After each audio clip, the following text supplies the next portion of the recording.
আসসালামু আলাইকুম। নমস্কার। আজকে আমি আমার কিছু লেখা আপনাদের সামনে তুলে ধরতে চাই। একটু মন দিয়ে শুনবেন। আর এই লেখা কি সে লেখা? সে লেখাটা হলো ভাষা নিয়ে যেগুলো ষড়যন্ত্র চলতেছে সেগুলো নিয়ে। তাহলে চলুন শুরু করি।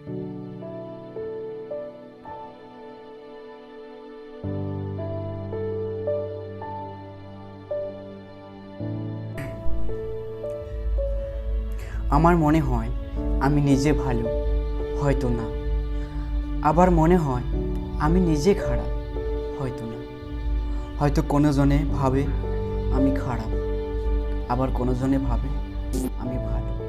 আমি কি করব বলুন তো? আমি ভালো নাকি খারাপ? আমি মাঝে মাঝে কি ভাবি বলুন তো?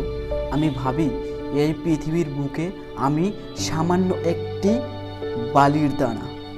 আবার ভাবি না, আমি অন্যের মতো, আমিও একজন।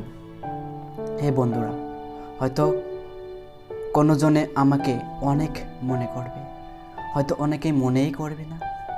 হে বন্ধুরা, বলুন তো, আমি কি আপনাদের মাঝে একটু জায়গা পেতে পারি, নাকি আপনারা আমাকে ছুঁড়ে ফেলে দিবেন? হয়তো ভাবতে পারেন আসামে থেকে কেন বাংলা বলছে, হয়তো ভাবতে পারেন আসামে থেকে কেন একটু জায়গা পেতে যাচ্ছে।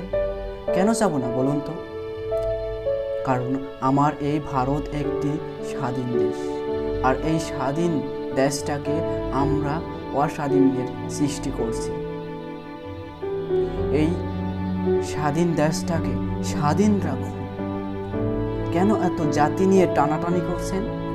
কেন এত ভাষা নিয়ে ষড়যন্ত্র করছেন?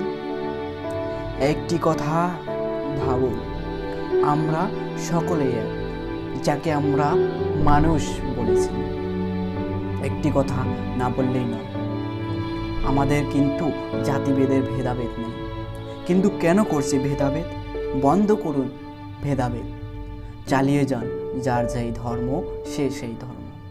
একটি কথা ভাবুন, আমরা সকলে মানুষ, ঠিক তেমনি আমরা সকল জাতি এক, কিন্তু ধর্ম অন্য অন্য। আপনি হতে পারেন হিন্দু, মুসলমান, জৈন, খ্রিস্টান, হয়তো অন্য কোনো জাতি। তো কি, আমরা যদি সকল জাতি এক হতে পারি, আমরা এই দেশটাকেও এক বানাতে পারি। বন্ধ করুন এই ষড়যন্ত্রগুলো। একদিন দেখবেন আমাদের এই দেশটি অন্য দেশ থেকেও উন্নত একটি দেশ গড়ে উঠবে, আমাদের এই ভারতবর্ষ। আর তখনই আমার কথা অনেকেই মনে করবে। এতটুকুই আমার এই লেখা শেষ করছি। আমি মনোয়ার হোসেন। আমার এই লেখা এতটুকুই। যদি কোনো ভুল হয়ে থাকে তাহলে আপনারা আমাকে ক্ষমা দৃষ্টিতে দেখবেন। আপনারা ভালো থাকুন এবং দেশটাকে উন্নতির দিকে এগিয়ে নেওয়ার চেষ্টা করুন, এবং জাতি, ভাষা এগুলো ষড়যন্ত্র বন্ধ করার চেষ্টা করুন। ধন্যবাদ আমার এই গুরুত্বপূর্ণ লেখা এবং কথাগুলো মন দিয়ে শোনার জন্য। আরও একটা কথা, আমার এই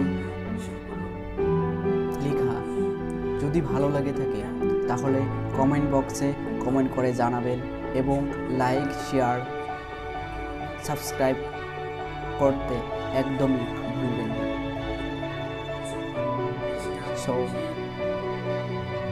খোদা হাফেজ, নমস্কার।